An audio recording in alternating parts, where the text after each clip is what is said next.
And that complicity is the colonialized mind. That is the result of the war on consciousness. And unless people like myself, teachers, point this out, how this dynamic works and how people lend themselves to this, we won't have the tools to discover how this works. The power is psychology, because the leaders are up on that.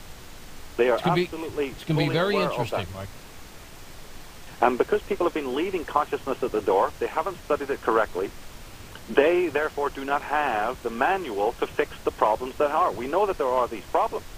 But if you keep going to the false teachers or the wrong teachers and the wrong teachings, in my opinion, then don't expect things to ever change. It's as simple as that.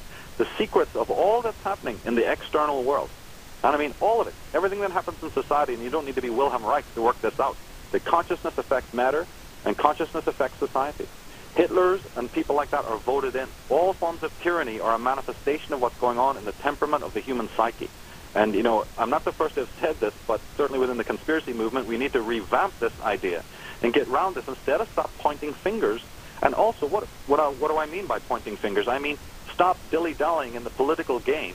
In other words, fighting this giant, fighting this Goliath with the weapons that the Goliath has provided for you, namely the political arena, in which you may have a certain amount of topical, developments and a bit of progress, but it's completely useless. It doesn't bring down, the establishments of control. It doesn't affect the major architecture of control. They've handed us the weaponry, so-called, to fight them. And we have to be suspect of that. It Michael, hasn't achieved anything in the past, and it won't achieve anything in the future. These people, though, are brilliant. They have learned how to break people down. I mean, right now, most people are concerned about their jobs and their income and paying a house payment or, taking care of their families. That's what they're afraid of right now. That's what they're petrified of. And they have learned how to break that person down, how to cripple him, and how to make him so afraid that they can manipulate him and tell him to do anything they want. And that's what's happening. And let's never forget how old that game is, through hook or by crook. They use the double-headed eagle. This is a situation in which either they're going to be controlled by monarchy or by theocracy. And theocracy is better because it works on the emotions of man. It ties back into what I'm saying about the inner complexes that people have. They've done 10, 15 years before. Pull the rug from under everybody, upset everybody, with these fake crises that are actually manufactured. If anyone doesn't know that, they need to know it. That all these economic catastrophes are purely engineered, and they're engineered for a reason. And that is to bring people down to a repressed and, create these artificial recessions, which they've done throughout the millennia, throughout the decades. And then that sets people up, to be, again, just like it was back in the 80s, very materialistic, very narcissistic, very focused on their own personal welfare in a very greedy and selfish way. There will be a new overclass, Of course, the richer will always get richer. But what they're hoping for now, they want, in the meantime, what they're doing is they want a lot of people to drop through the net. And unfortunately, the people who are getting the most anxious and the people who are getting very trepidatious, they're the victims. They are the ones who do not see the big picture. They don't understand what's happening. They're like tasered. And so they will fall through the cracks in exactly the same way as what happened back in 1939 with the so-called faux depression that was manufactured for people, to erase one set of the working class so that a new techno-class can come through. If you look at what I'm saying, you'll even realize that the Silicon Revolution of the 80s is actually that was just the hors d'oeuvre. The new boom is to come, and the new boom will have a different kind of decadence connected to it. It will have good things as well as bad, but it's all engineered.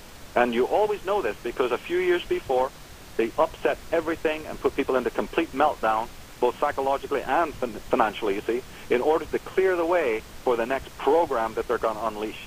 And we saw this in the Bay Area. We examined the situation, and we've seen it, and you might as well refer to it as the green Silicon Revolution that's coming. It ties into the whole big agenda from higher up.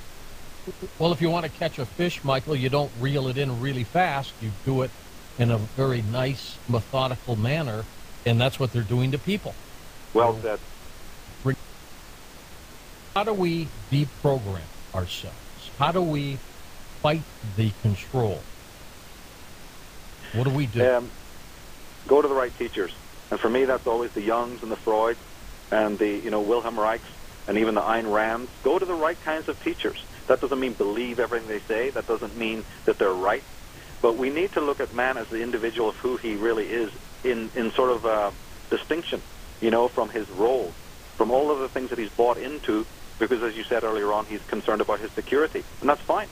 We're not saying leave the roles. We're just saying realize you're in those roles, but you are something else. You're a dharmic being. You are a potential light worker. You are a potential master of your own life. You're a priest and priestess of your own existence. Start looking into that. Feel the confidence. Find your selfhood again. Stop making other people dependent on you and stop becoming dependent on others. Examine the anxieties. You talked earlier on about the tremendous level of fear that exists in the world. Well, there's fear. That's from external things. And then there's anxiety, which is a man's about his own nature, his own being.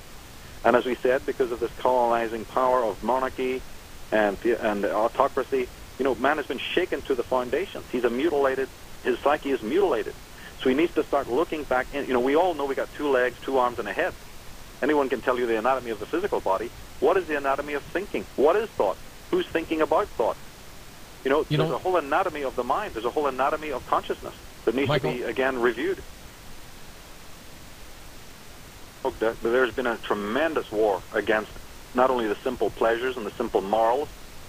I mean, it's a moral war. When I talk about the war on consciousness, we're talking about an all-out war against virtue, against standards. Ayn Rand said that the man who cannot see evil as evil eventually will not even be able to see good as good. In other words, his entire moral base will be shattered. There'll be so many splinter groups and fringe sects and so many belief systems and so much stimuli that the mind will literally freeze and shut down. And this is what's happening to the teens, not only with the medication and everything else, and the mercury and what have you, but it literally is the overstimulation. And then they put up false models on the usual sitcoms and television programs that you start to slowly identify with. First you laugh at it, think it's silly, and then the next thing you're identifying with it. And that colors your own personal life. And you divorce the divorced person, right? The person who is less of a self. I mean, we've been talking about the mechanized man, the technocratic man.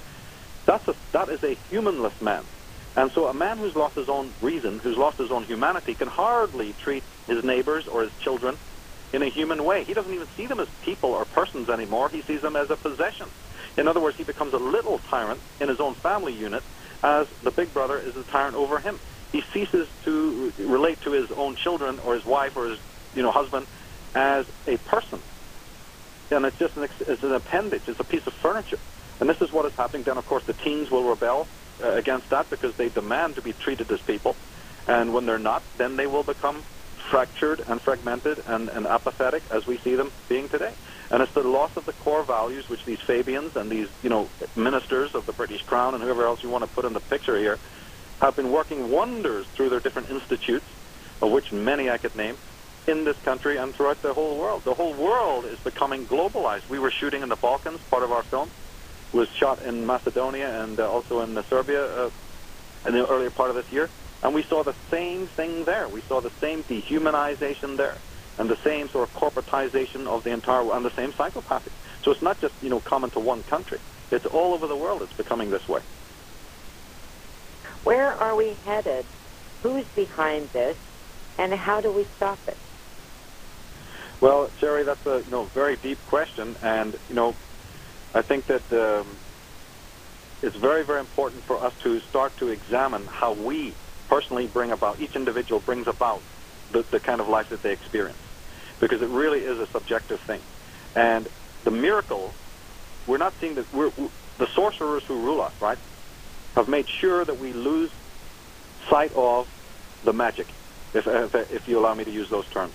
There's the magic, and then there's the sorcery of life. And they are sorcerers. They are possessed. They're very, they talk a lot about order, but they are the most disorganized people psychically, or spiritually, if you want to call it, and morally. And they want the world to be in a state of chaos because they feel good in that state, you see? And they want us to also follow suit. So, just like Joseph Campbell said, you have to find your bliss. You have to find the magic starting with your own life. You have to breathe deeply. You have to look at the light. You have to enter into relationships with knowledge, not just gain knowledge. You have to love the adventure of gaining knowledge about this. See it as a journey. Go into the dark places, turn on the light, and get familiar with that. Get familiar with the knowledge and become articulate and also eloquent in it, and see it as a beautiful journey, not as a chore. and turn the light on in your own life. This is fundamental. And when you do that, you will find your guidance. You will find the guidance, and you will find the guide, and you will find a new sense of selfhood. So it's not about political action at all, in my reading. Of course, if there's another person you're talking